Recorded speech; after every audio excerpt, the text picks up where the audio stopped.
Би тэнд гол юм ярьсан визгүй болох гэдэг нэг. Тэгээ энийг ингээд номин хийсэн байгаа байхгүй. Соёлын сайд номин. Ерөөсөө визгүй болгоё хятадуудыг. Тэгжиж 40 мянган хятад орж ирэх юм байна. Биш 400 мянган хятад орж ирнэ. Бид нар мөнгөний авна. Энэ бол зүгээр л мөнгөнд орцсон хармуу навшийн л ажил. Үндэсний аюулгүй байдлын эсрэг том гэмтэр хийсэн. Тэгэхээр номин сайн зоригийг дан хоёрын эрднийг эднийг өстой ясын цайдл шалгах хэрэгтэй. Манайхан хэцүү юм аа. Юм ойлгохгүй. За одоо энэ харж байгаа. Бид орнод амигтай ирж байгаа. Зүгээр сайн байна уу? Таны муухайгаар хамаахгүй Монгол ээж хүний гар идэх чинь тэгэл юу жижигхэн шороо бол. Нөгөө нэг их орч үзэлтэй гоё юм шүү таны. За баярлалаа. Тэсээ дандаа хатчих. За биш нэг юм асуучих уу? Намайг одоо дэмждэг хүнс хятадуудыг Монгол улс руу визгүй зорчуулна гэдэг энэ зөв юм уу? Энд чи буруутай. Хятад орж ирнэ үстэй. Гичнээ Монгол хүмүүс тэгээд ажилгүй болно. 6000 хятад чи 6 сая хятад чи Монголын үндэсний аюулгүй байдал охид хөвдөд чинь хятад дээрэмгүй шүү дээ. Энэ хятад аюулгүй дээрэмгүй үндэстэй хүмүүс аахгүй юу? Яг үүндээ хад арчлын буянгаар олон релизүүчийг баяжчаад байгаа шүү дээ. Энэ ч релизүүд Монголын төрд гарч ирлээ. Тий, одоо бол юм жоохон амьдралын жоохон зэгслээд энэ ус төрч чинь бас аюу гоё. Арчлагддаг яг үүндээ зөө өсөлт. За ингээд би 24 оны 5 сар сонгуулийн Монгол улсаар тойрсон байгаа биз? Ха? Тэгэхэд нэг ч Монгол хүн намайг дэмжиж байхгүй. Нэг ч Монгол хүн дэмжиж. Би бор зүрхээр явсан. Би өөртөө байсан. Бүх мөнгөө би бензин, тос, жошт буудал тэ хамт явж байгаа багийнхаа хүмүүсийг хооллох гэдэг. Ингээд бүх мөнгөө цацаал нохоо шаасан гарын гарч болсон. Оюун эрднийг бити дэмжээ. Оюун эрдэнэ биднийг Монгол улсыг хятадуудад өгөх гээд байна. Яагаад ч энэ хүнийг дэмжиж болохгүй гэж би явсан. Эннийхээ төлөө харин надад хэрэг үүсгэсэн. Сонгуулийн ерөнхий хараа гомдол гаргаад надад хэрэг үүсгэсэн. Сонгуулийн эсрэг яваад байна гэдэг. Сонгуул бити өгөөч гэж би явсан. Тийм. Тэгэхээр би танаас одоо ингээ баримттайгаа ингээ яриад байна шүү дээ. За юм байна. Тэгэхээр энэ зүгээр ингээд амар баясгалан зандан шатар хоёр бие биенийхээ бөхсийг ухаад ингээд байгаа асуудал шүү.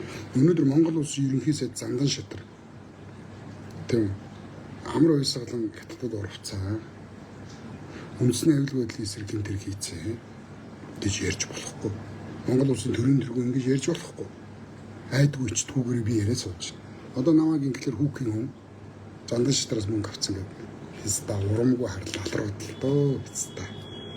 Урамгүй ингээд хилээд ингээд айшгүй би та нарт би их оронч биш ээ битээ хуц. За би зүгээр л юу их орондоо хайртай би. Энэ их орон чинь ганцхан миний их орон биш байхгүй та. Энэ их орон чинь ганцхан миний хүүд үлдэх их орон биш байхгүй. Тэгээ одоо бид бүгдээрээ ингэж байж байгаад их орноо алдах юм уу? Тийм. Тэгэхээр энэ амар баясгалан дан хоёрын эрдэнэт нарыг бүр одоо яг хазаалгасан дээрээ л түлхэж унгаагаал бяц шалгах хэрэгтэй гэдэг юм. Голын тасгартыг шалгах хэрэгтэй. Ингэж ийж бид нар бүх юмыг мэднэ. Өнөөдөр ганцхан дан хоёрын эрдэнэ огцорсноор ямар их юм ил болж байна. Ямар их юм ил гарч байна.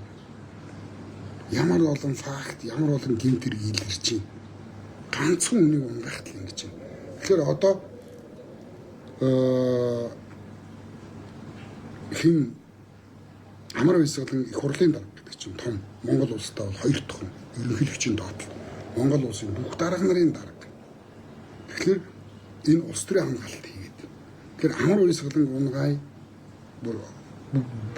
бүгднгийнх нь эрхийг төтгөлзүүлээ. Амар баясгалан оюун эрдэнэ сайн зориг тэр номин энийг өмөрөд байгаа хин бэ?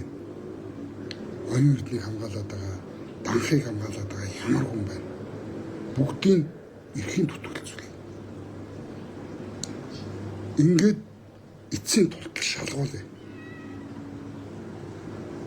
Ингэж ижил бид нэр амьсгаа авах юм шиг байна заа юу. Тэгэхээр энэ зүгээр нэг нүүрсний чи хулгайч би хулгайч биш. Зүгээр энэ нүүрсээр халахвчилж унах орлого. За юу.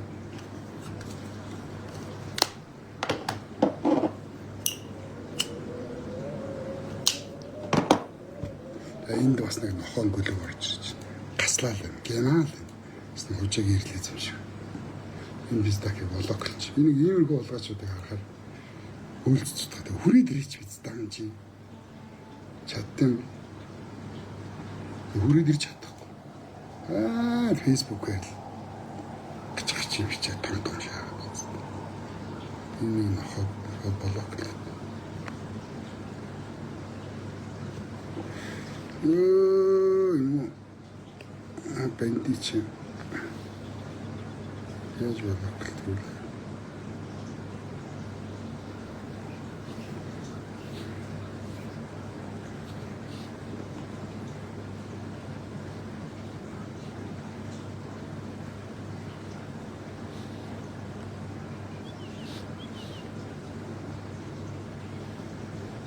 Чи яаж болов вэ?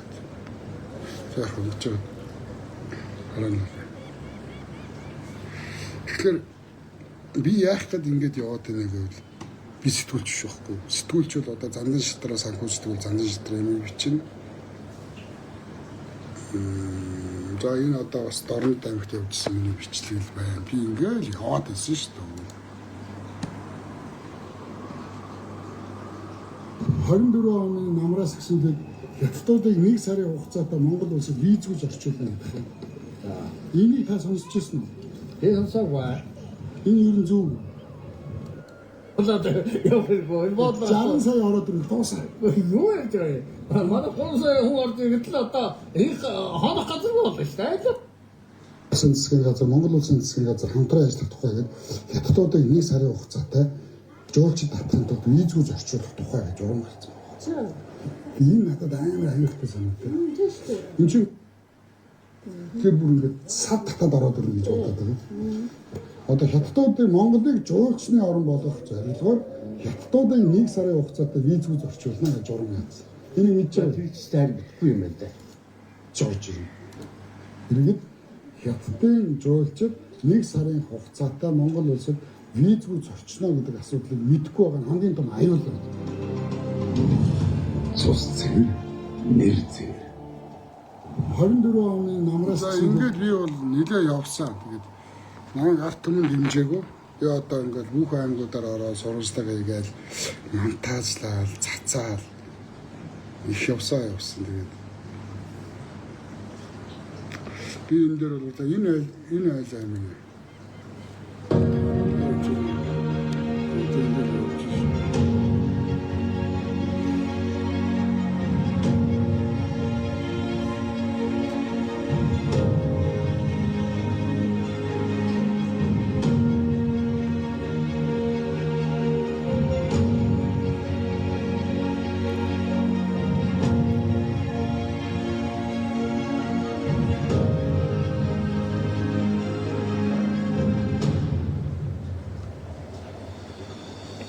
Сайн байцгаана уу монголчууд. Та бүхэндээ Монгол улсад наран манддаг орнууд байна. Саран жаргаж байгаа. Цус цэвэр визийн төлөвлөсөн байгууллагын эндээс мэдчилж байна. Манай нөхрийн байгууллага 21 аймагт монголчууд байсан. Зарим хамгийн анхны байгууллага энэ ард хаанхны хүмүүс гэж байна. Яагаад энэ хаанхны хүмүүс гэж байна? Энэ орнууд хэдхэн жилийн энэ цэнхэр дөнгөлтэй Японы эзлэн хөрөнгө өсөлтөд онц сонио хөрөнгө хайчсан. Мэдээж хатын болон баатрууд ань насаа нэгж Оросын зэрэгтэй хөрөнгө аваад Африкийн дэлгэцийн эзэн байсан Японы эзэн хааны харин наран улсын эзэн хааны харин гэдэг тэр харин Азийн дэлгэцийн эзэн Монгол улсыг дайрчсан цаг саяхан. Гэтэл өнөөдөр энэ баатруудын үр удам бид юу хийгээд байна? Их нүтрэ хамгаалж байгаа хүн байна. Дэлхийн талыг эзэлжсэн зоригт монголчуудын үйлсад яг хаана.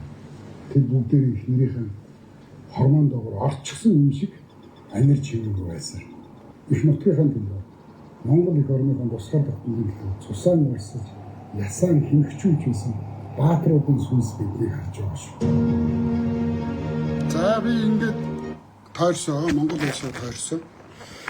За одоо энэ гомдлоо хийшиг заяа. Ингээд ерөнхийдөө бол би их явсан шүү.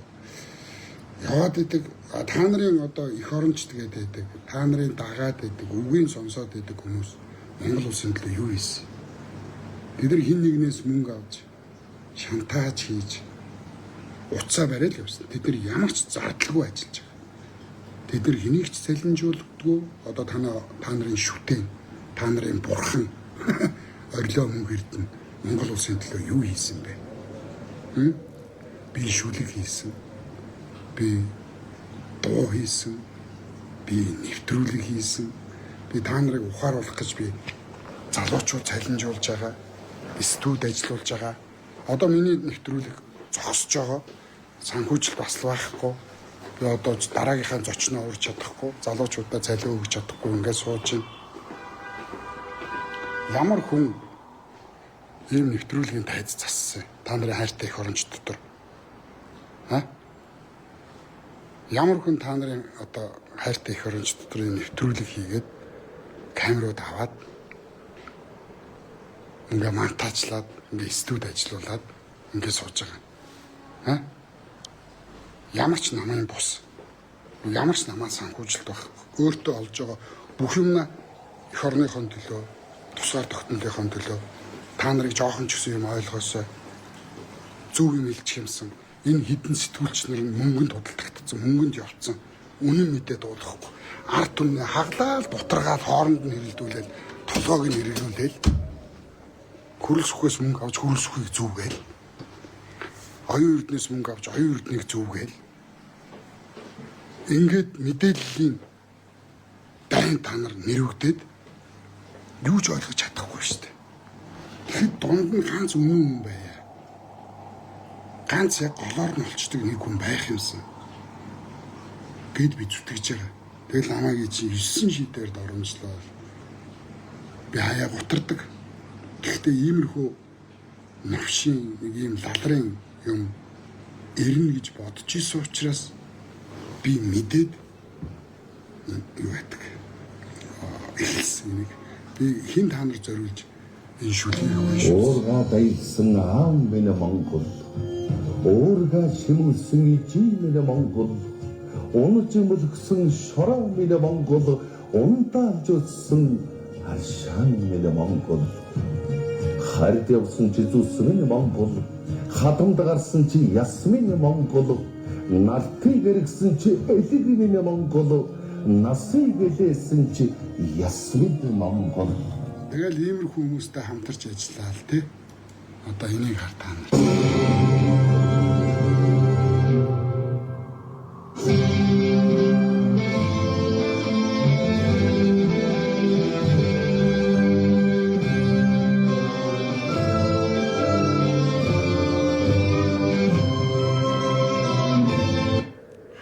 Монголын хамгийн өгшин соёл гитарчин олж ирэл. За ийм тоглол. Зургийг аваад монтажлал. Энэ хэний төлөө хийгээд байгаа. Энэ нь хин нэг төгрөг өгсөн. Бүх зардал ингээл надаас гараад бүгдийг нь өөрөө хийгээл ингээл би явж байгаа шүү дээ. Монгол хүмүүстэй эрүүл байх гад би юу хийлээ? Энийг бас хийсэн шүү дээ. Албан зүүн компани Статит компани. Энэ Монголд үйлдвэрлэн энэ хятадын модель. Тэгэхээр энэ юу хийж юм гэхээр хүүхдийн үзэх дуртай Google-ийн киноныхын зургаар дахимдуулаад эдгээр шууд сахарын аллага чиг. Тэр би ингээл хийсэн шүү дээ. Хүүхдүүд чи сахараар алаад байна. Сахарын аллага хийгээд байна. Би энэ компаниас мөнгө аваад чив чимээгүй ингэж байвал байх л байсан. Би тэгээгүй. Урахгүй. Цуснаас урахгүй, үндэснээс урахгүй. Илгэнийх ах дүүсээс монголчуудаас урахгүй. Бүх л юм энэ зориулаад ингээ та нарыг жоохон ч гэсэн юм ойлгуулж юмсан ингээл явж байгаа нэг юм уран бүтээлч. надад хангалттай мөнгө болоо зүгээр ингээд уран бүтээлээ явуучвал би чадна л та. За ийм байна. Тэгэхээр ингээд ерөнхийдөө миний лайвын гол утга учир нь юу юм бэ гэвэл энэ үндэсний аюулгүй байдалтай холбоотой асар том асуудал үүссэн байгаа. Энэ зүгээр нүүрсний холгой биш. Тань нүүрсний холгой нүүрс идсэн байна. Ямар заваа юм бэ л гэдэг. Яг үнэндээ нүүрс хажууд нь жижигхэн. Та нар эднэрийн эзэн уусан мөнгөний яриул та нар цус харваад өгнө. Цаана алт байна, нээлт байна. Ямар аимшигтэй хүн эзэн гэж мэдж юм байна.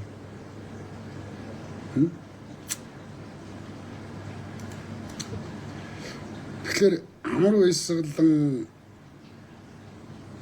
дан хоёрын эрдэнэ гих мэд улгаачуудыг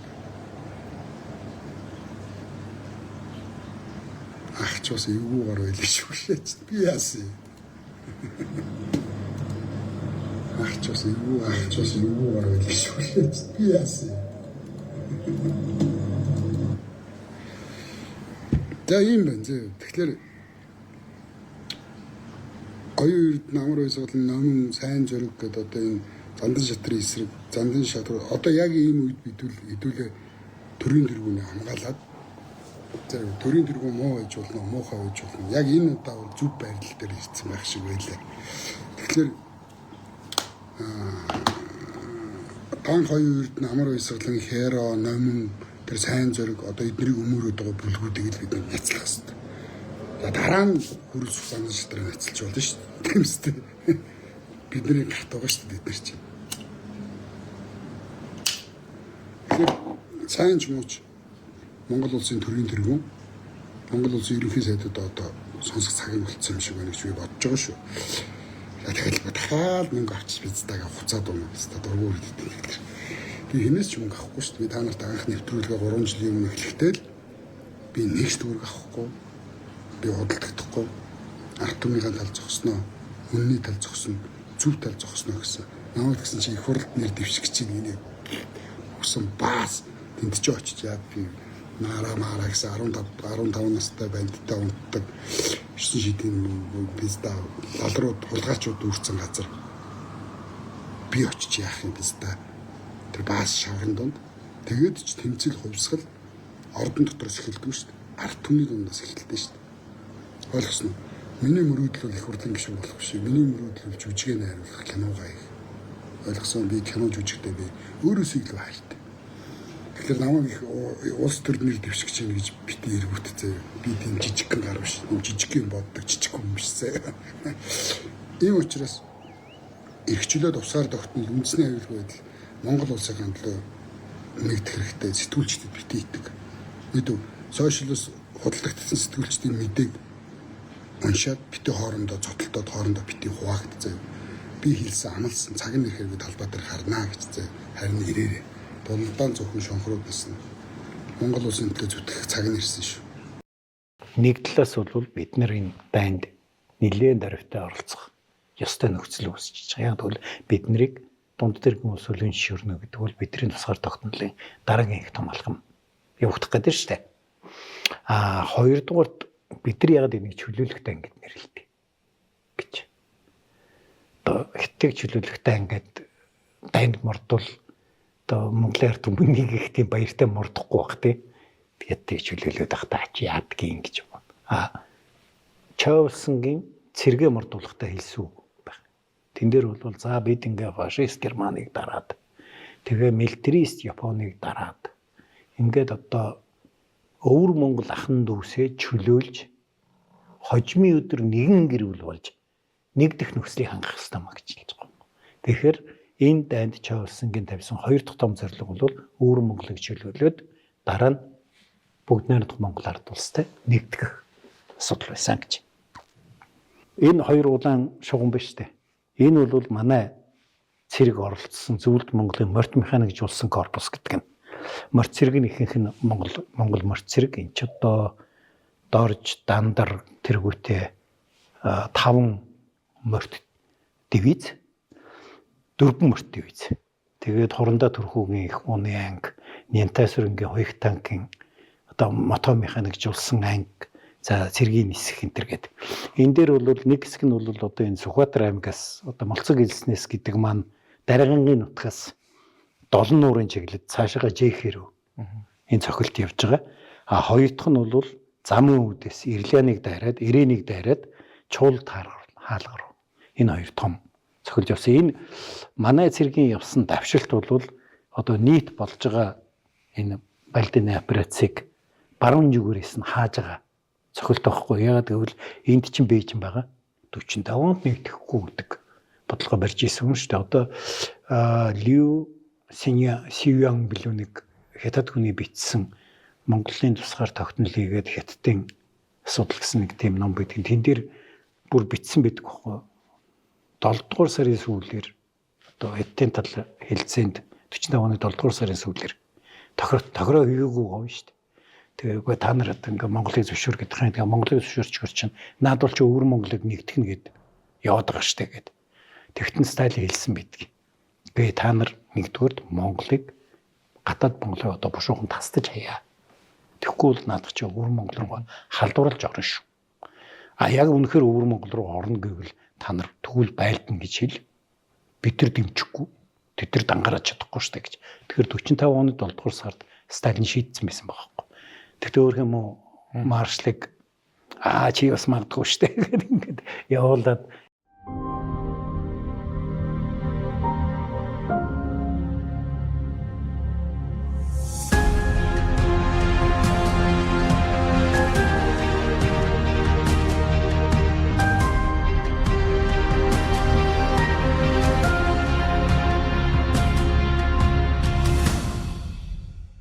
Сайн байна уу сонсогчдоо, Монголын гигцэн дөх подкастыг хэлж байна. За нэвтрүүлэгтэр хамтран ажиллагч бол Denk Farm. Германд үйлдвэрлэв. Эрүүл мэндэд чанарыг Denk Farm. За удахгүй Монгол цэргийн баяр болох гэж байгаа. Тэгэхээр нөгөө уламжлалсаар нөгөө киноны шүмж явуулдаг нэг 7 оны урагшин татаад. Ягаад тэгэхээр цэргийн баяртай холбоотой тийм кино байгаа учраас за хоёулаа 3 сард тест баахан баярын дугаар л туугаад байна да тий. Монголчууд өвдөж айгүй энэ дээр нэг шил юм тавих байсан биш уу да. За. Дараагийн нэвтрүүлгээр гэх юм. За. Говь хингэн тулцсан гэдэг 1981 оны кино санагч байна. Киноны үйл явдлыг үзэгчдэд товч сануулад тэгээд нэвтрүүлэг рүү оръё. Тэгээ энэ киног сонгож явдаг нь бас яг цэргийн баярын дугаар гэсэн утгаар нь сонгоод авсан юм а. Энэ 1981 онд хийгдсэн кино. Би бол бодохдоо Монголын ардын армийн 60 жилийн үед зориулж хийсэн кино юм болов уу гэж ингэж бодож байгаа. Энэ 1945 онд Манжурт байсан Квантуны армийг буцаах энэ том операцид одоо зөвлөлтийн армийн хамт Монголын ардын арми оролцож тагаваа байгуулсан тухай. За тэгээд энд киноны бас нэг гол үйл явдал нь бактериологийн зэвсэг үйлдвэрлэж исэн Японы 731-р ангийн түүхийг энд ингэж оруулж гаргасан кино байгаа. Тэм учраас бас энэ бол одоо ялчгүй л орчин цагийн зэвсэг түчин бий болсноос хойш одоо манай армийн оргил үе байхгүй.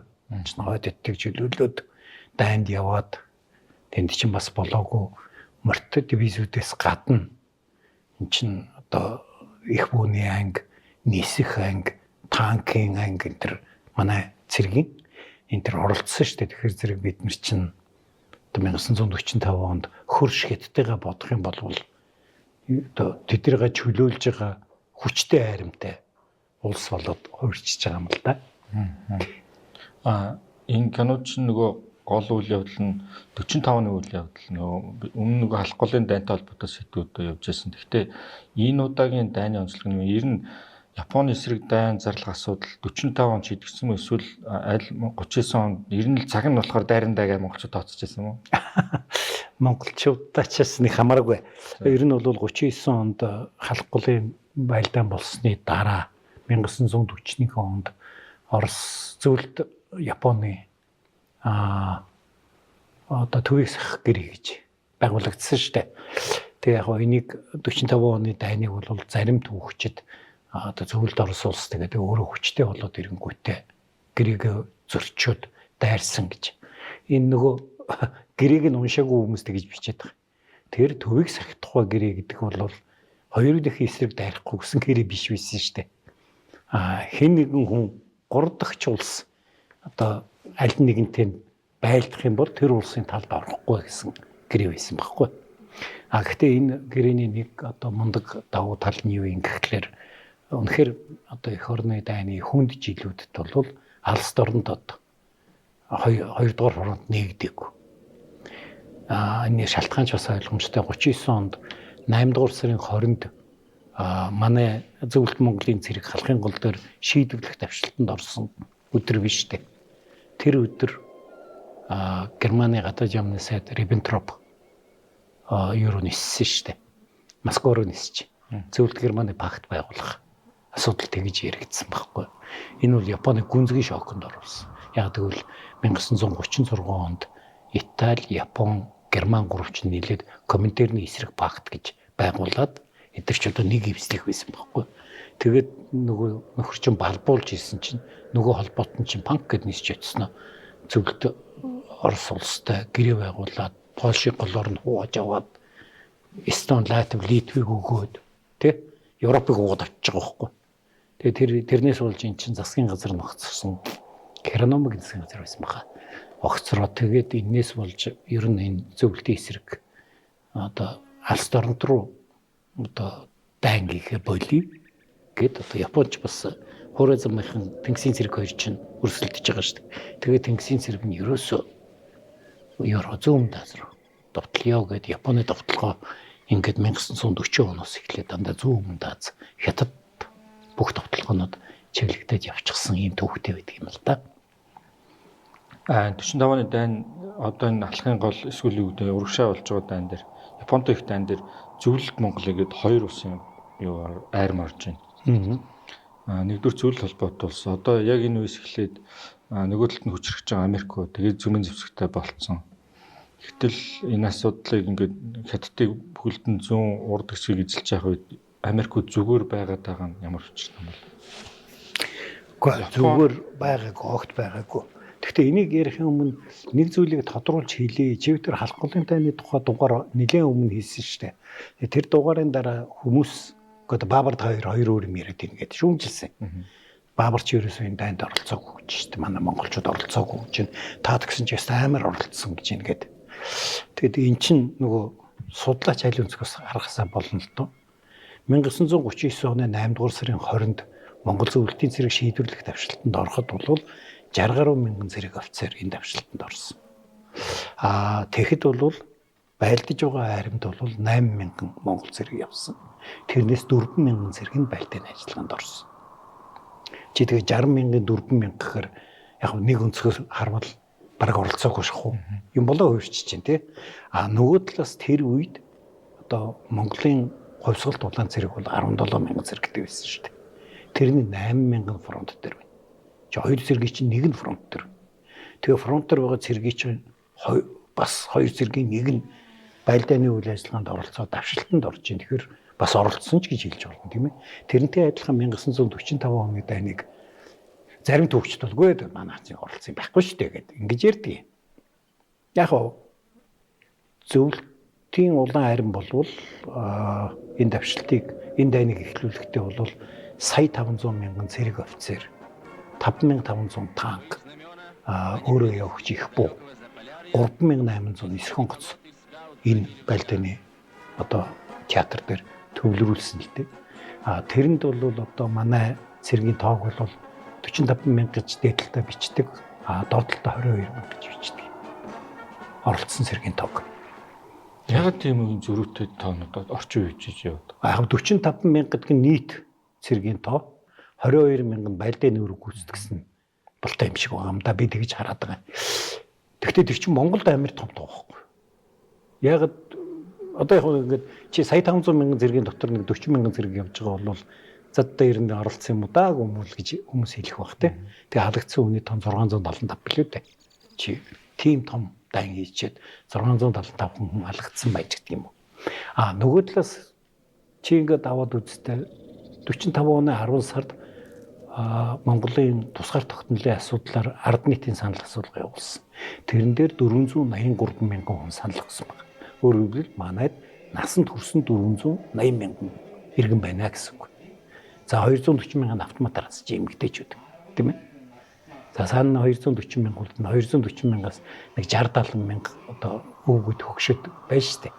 За тэдрийг хасчих. За нэг 50 60 мянган цэргийн албанд тэнцэхгүй, өвчтөй зовлонтой одоо тахир дутууч гэдэг юм уу те. Ингээ хасхлаар нэг за яг цэргийн алба хааж чадах байлдааны нөөц гэж ярих юм бол 100 гаруй мянган хүн болж байгаа юм. Тэрний чи 45 мянгаыг цэрэг татчихсан байж штэ. Бараг 50% тийм. 2.1-ийг цэрэг татцсан байна. Тэгээд цэрэгт явсан 2.1 чинь байлдааны өрөг гүйцэтгэж чинь. Тэгэхээр бид нар бол мундаг оролцоотой байгаа үстэй тий. Ийм болохоор зэрэг бас тэрийг нэг судлаач айл өнцгөөс харж байна гэдгээсээ хамаарддаг шүү гэдгийг хэлэх хэрэгтэй гэж бодож байна. Хоёрдугаар тийм 45 оны энэ дайн гарах урьдчилсан нөхцөл бол за 43 оны Теграны баг хурлаас эхэлж байгаа. 43 оны Теграны баг хурал дээр бол заа ингээд ерөнхийдөө Герман ялагдах нь ойлгомжтой болцсон. Тэгээд хамгийн анх удаага энэ баг хурал дээр дайны дараах нөхцөлийг ярьж эхэлж байгаа байхгүй. За одоо Германыг ялчаар Европыг яах юм? Польш хэний мэдлэлд байх юм? Болгар хэний мэдлэлд байх юм? Грек гэж бас нэг ойлгомжгүй газар байна те. Гэх мэтэр нөгөө талаас Америкууд болохоор зэрэг Номхон талаад Японыг дарнаа. Америкийн хувьд бол хамгийн номер 1 дайс нь Европч биш. Япон байгаа шүү дээ. Pearl Harbor-ыг бүгдээрээ санаж ирсэн те. Тэгээд Японууд ч бүр халдлага хийсээр яваад Сингапурыг эзлээд Филиппинийг Австралид дулаад ирсэн үе шүү дээ. Тийм болохоор Америкийн хувьд бол Японыг дарах нь маш чухал байсан учраас зөвлөгөө тулсан Японы эсрэг дайнд оруулах асуудлыг тэгэхэд хөндөж ярьсан. Дараа нь 45 оны 2 дугаар сард Яалтын баг хурал болсон. 2 дугаар сарын 4-нд. За энэ Яалтын баг хурлын үеэр бол яг Европыг яаж хуваахаа яриад тэгээд зөвлөгөө тулсан. Японы эсрэг дайнд орох болцлоо хийсэн байдаг. Бид нар хаант Орсын үед алдсан бүх эрхээ зэрэгж авна гэдэг маань дорн тэтгэн төмөр замыг авна, дайлны бомбыг авна, Порт Артурыг тэ дээрээс нь Сахалина талыг алдсан байсан тэрийгэ буцааж авна. Өмнөд Корелийн арлуудыг буцааж авна. За одоо болтол Орос Японы хооронд маргаантай байгаад байгаа шүү дээ. Өмнөд Корелийн арал гэдэг тэр суугаан дотор одоо маргаантай байгаа 4 арал Японууд бол энэ багтахгүй энэ чи Японы арлыг үргэлжлээл гэж үзэж байгаа. Тэр чи аргагүй л дээ. Хэдэн километрийн цаана байгаа арал юм чинь. Оросууд л үгүй яла гэж Корелийн арлыг үргэлжлэгээд маргаантай гэж явж байгаа. Тэгээд дээрэс нь гадаад Монголын статус кво хөлөөр ширнэ гэж. Ийм болцол тавьж энд оролцсолдоо. Бас их сонин. Статус кво гэдэг үг их сонин байна. Ягаад гадаад Монголын статус кво гэж хэлээд байгаа юм. Тэгэхээр зэрэг бас нөгөө талаас Хятад бол тэр үед одоо алс дорнодын байлдааны операц дээр бол одоо Америкчуудад хамгийн хэрэгтэй холбоотой байгаад байна шүү дээ. Японд байлдаж байгаа, бодтоор байлдаж байгаа улсууд нь Хятадууд байхгүй. Сайн муу тусдаа. Тэгтээ байлдаж байгаа хүмүүс нь Хятадууд. Тэгээ гадаад Монголыг тусгаар тогтнуулнаа. Бүгд найрамдах Монгол ард улсыг хүлээн зөвшөөрнө гэдээ орчих юм бол Хятадууд ч үүд та нар яаж яана гэдэг юм үсэх гэдэг шүү дээ тий. Тэгэхээр зэрэг гадаад Монголын статус квог хүлээн зөвшөөрөө гэдэг үгээр томьёолоод оруулчихсан. Ийм төвхттэй юм байна. Яалтын баг хурлын тэмдэглэлийг үүсгэхэд бол яг баг хурл дээр нь бол тэрийг яриаггүй. Эн чинь 45 оны шинэ жилийн дараа Авриэл Гармин гэж Москвад байсан Америкийн элчин сайд Сталинтай уулзах, Сталин орох болцлуудаа хэлсэн дотор энэ гадаад Монгол бүгд найрамд Монгол ард улсыг хүлээн зөвшөөрөх гэдэг үг оруулж хэлсэн байдаг.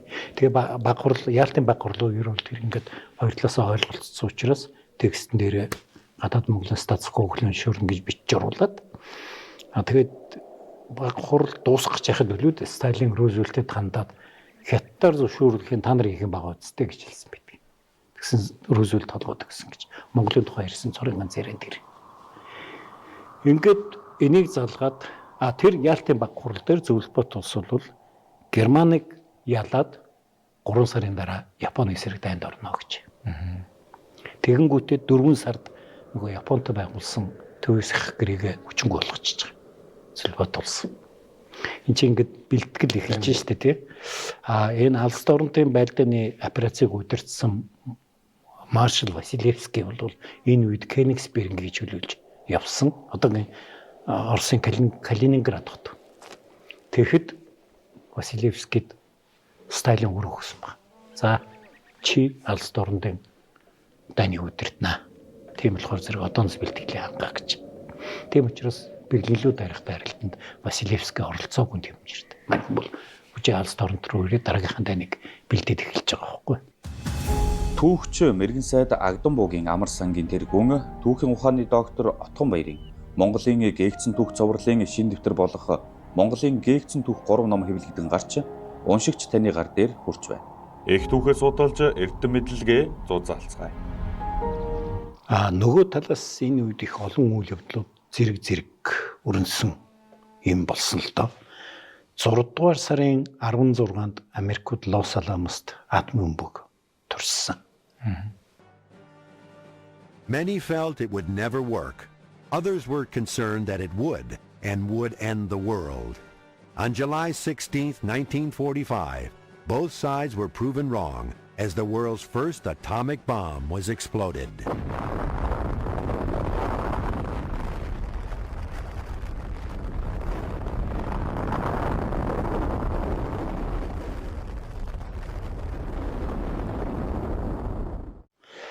За би түрүү нөгөө Германыг ялсны дараа 3 сарын дараа дайнд орно гэж амласан гэсэн шүү дээ. 8 дугаар сарын 9-нд дайн эхэлж байгаа чинь тийм ч дээ. 5 сарын 9-нд одоо Оросууд ялтын баярыг тэмдэглээд байгаа шүү дээ. Германыг дарсан ялтын баяр. Тэгээ 3 сарын дараа гэдэг чинь 8 сарын 9 баггүй. За тэгээд Америкт цөмийн зүсэгтэй болцсон. 4 дугаар сарын 20-нд Рузвельт нас барсан. Тэгээ Рузвельт бол Сталинд их тийм гайгүй ханддаг. Ер нь яг Черчилль, Рузвельт, Сталин гурав хэлцээ ихт бол Рузвельт нь Сталины талд ер нь орчиход идэг. Хүн байсан байгаа. Черчиллийг шахдаг. Тэрний шалтгаан бол яг мэдээж Америкчууд бол зөвлөлтөд улсыг Японы эсрэг дайнд оруулах нь чухал байсан учраас тэгдэг байсан байж болно. Хоёрдугаар хувийн симпати бас тийм ч нөлөөлөд байгаа байхгүй. Рузвельт чинь бас Америкийн улс төр дотор бол бас жоохон зөвний үзэл бодолтой хүн шүү дээ. Тэгээд Рузвельтийг насаараад Трумэн дэд ерөнхийлөгч Трумэн ерөнхийлөгчийн өрг гүйцэтгэгч болсон. Трумэн бол барууны үзэлтэй хүн байсан. Энд чинь уулын Трумэний оронд хэн болох байсан штэ.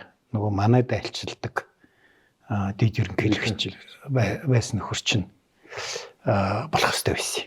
Тэгээд тэр их хурл нь болж байх үед Америкийн томоохон корпорациуд их хурлын зааланд төлөөлөгчд санхүүжүүлж оруулаад тэгээд санал урахад Трумэн ялан гарцсан байхгүй. Ер нь бол болсон үйл явдал. За одоо тэр ч яг Америкийн дотоод бодлого юм байсан. Ингээд Трумэн гарч ирээд тэгээд Трумэн чинь 7 сард Потсдамын баг гурал гэж болсон. Тэр Потсдамын баг гуралаас Японд хандаж одоо тулгын шаардлага гаргасан юм. Одоо ямар нэгэн болцлогоогоор бууж өгөө гэж. Тэгээд тэр үеэр Трумэн Сталинд очиж хэлсэн байна. Бид амар хүчтэй бөмбөг зохион бүтээсэн гэж. Тэгээд Трумэн өөрөө дуртгалтай. Эхлээд Черчиллтэй ярьсан байна. Ер нь хэлэхгүй яах вэ гэдэг. Тэгээд хэлий. Айлах гэдэг шүү дээ. Дайны дараа яах гэдэг. Тэгсэн Черчилл ер нь хэлий шүү гэсэн гэж. Тэгээд Трумэн чинь хоолны завсарлагын үеэр ч үлүүдээ. Албан ёсны хэлцэн тэр биш. Тэгээ хэлсэн чинь Сталин 2 секунд тэртээ бодсноо. Тэгвэл баяр хүргэе даа гэж хэлээд цаашаа яваад гисэн гэж байгаа. Тэгээ Трумэн дуртгалтай Сталин ойлгоогүй гэж бичсэн байдаг. Сталин бүр ойлгох байтугай ойлгохын дээр ойлгосон байгаа.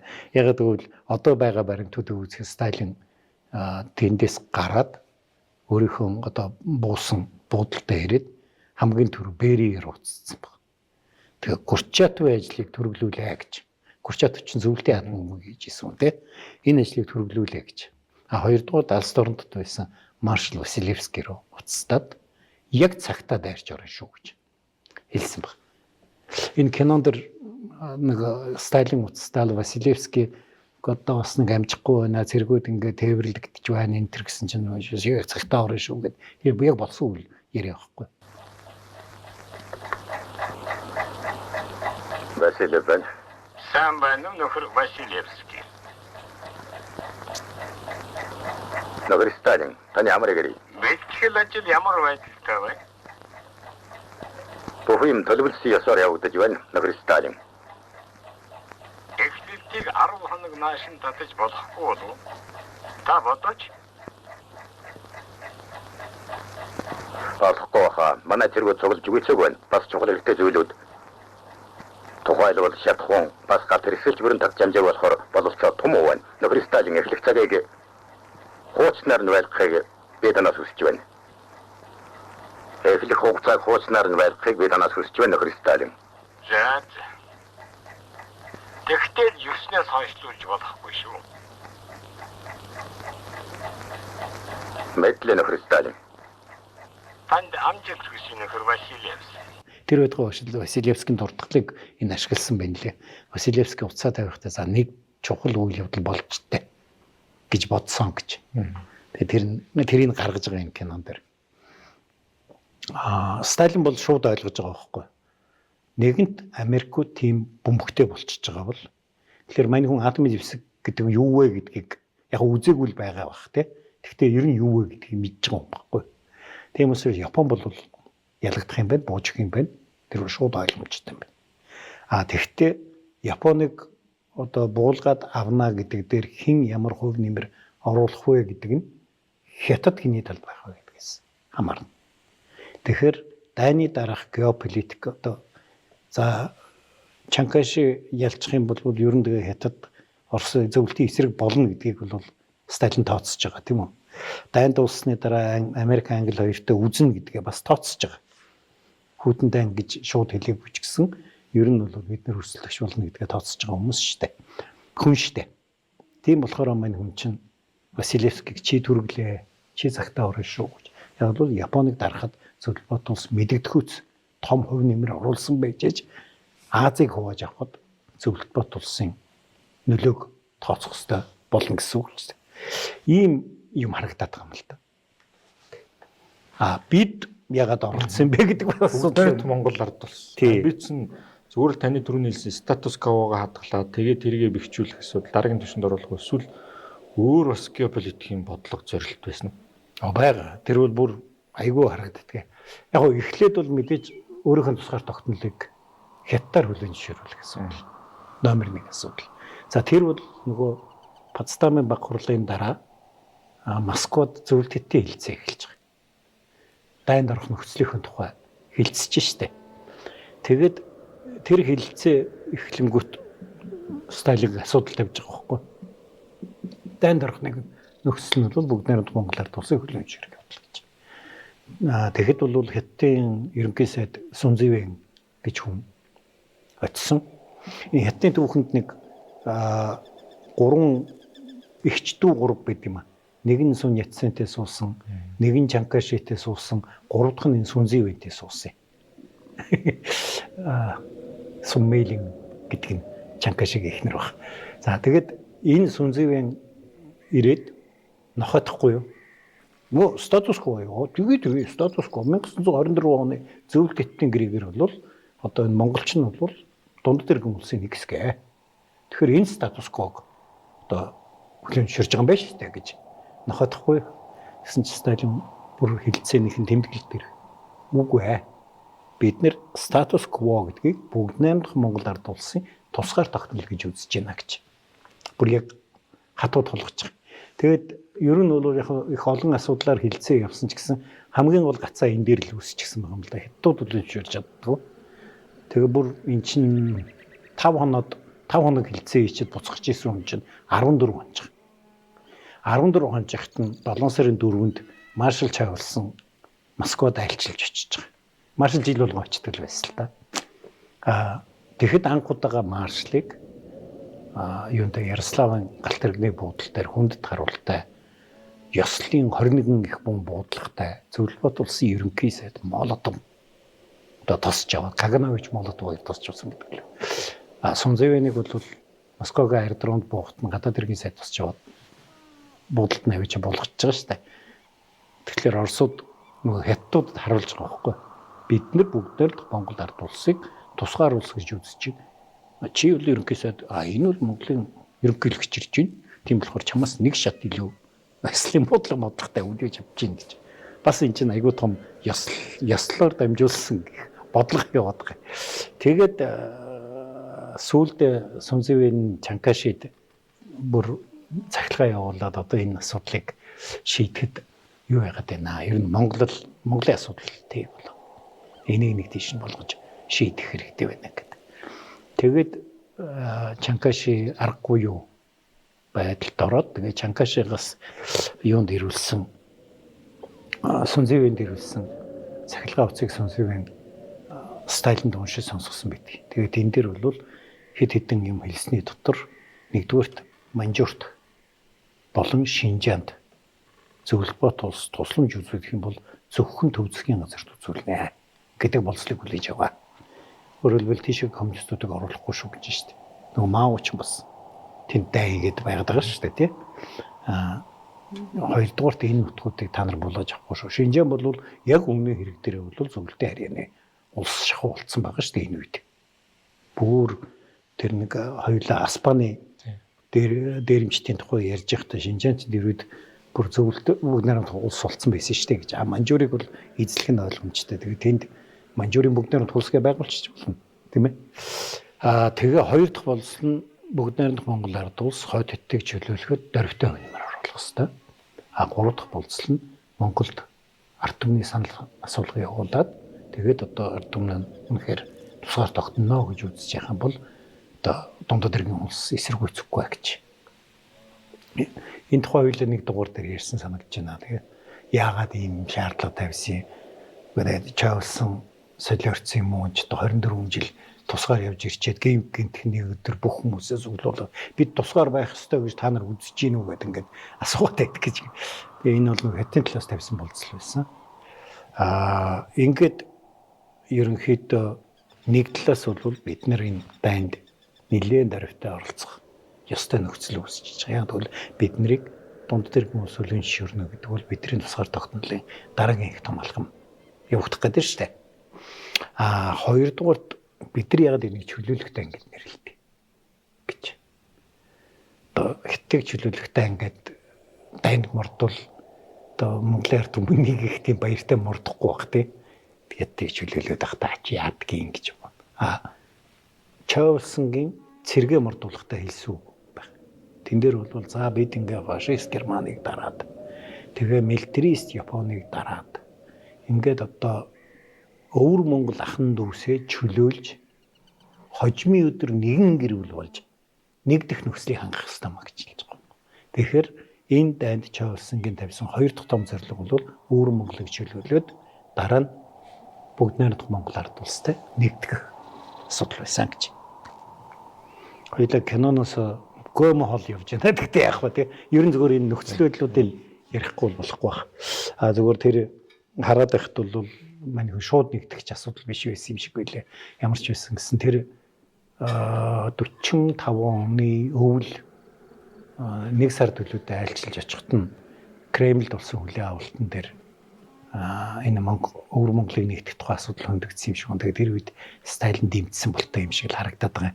Ягаад гэвэл Микаян хундах өргөхдөө 10 өвөр Монголын өдөртөгч нөхөр Чавлсан гэмтлээ гэж хундах өргөж байгаа. Тэр хоолны тэмдэглэл дээр Чавлсан юм ярьж байхдаа үгүй бид нэр тэр нэгтгэж авах нь чухал биш. Эхлээд өвөр Монголын ард түмэн эрхчлөлтөй болох хэрэгтэй гэж. Тэгээ тэрийг харахаар мань хүний тийм конфедерац маягийн холбооны улс маягийн бодоод исэн болов гэж бодогдохоор харагддаг.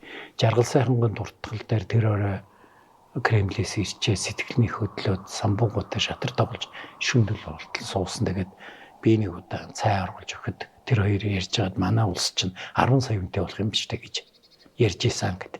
Тэгэхээр тэр нэгдэх тухай асуудал та тий. Тэрнээс биш нэг жилийн дотор 800 юу хүүхдээ оруулаад нэг 800 мянга лээсэн баг. 10 сая болтлоо үржинч гэж юу бах тий. Тэгээд бүгдээрт Монгол ард улс энэ товтлогоо хийж орсон үйл явдал тэгээд хадмын бөмбөг хайснаас өөрчлөгдөж чинь өсвөл үйл явдал цаашаа өөрчлөөд өөрсдийнхөө нөгөө нөлөөний бүс хүртлээ товтлогоо хийсэн гэсэн үг.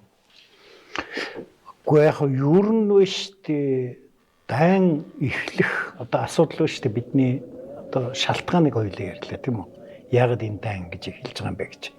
Тэр шалтгаан нь бол энэ учиртай яагаад бид нар энд оролцож байгаа. Яагаад бид нар хоёр эр хүнийхээ нэгийг дайнд мордуулж байгаа. Яагаад дайнд мордсон цэргийг чинь одоо хоёрынх нь нэг нь энэ байлдааны үйл ажиллагаанд оролцож байгаа гэдэг талаас авч үзэх юм бол энүүгээр ийм одоо чухал ач холбогдолтой гэх юм уу да. А хоёрдугаарт 8 сарын 6-нд Хирошимаг бомбогдсон. Цөмгийн зэвсгээр. Дараа нь 8 сарын 9-нд зөвлөлтийн цэрэг орж байгаа өдөр довтлогоонд орж байгаа өдөр юу бомбогдсон. Нагасаки. Ер нь бол Кокурага бомбогдох гэжсэн шүү дээ. Тэгээд Кокура руу нисээд очсон чинь үүлтэй хот харагдахгүй. Тэгэнгүүт нь цаашаа запас одоо байна Нагасаки байсан байхгүй. Тэгээ Нагасаки дээр айдсан. Тийм учраас Японуудын дунд Кокура шиг хацтай гэдэг үг тэр байдаг. Явдаг байсан юм лээ.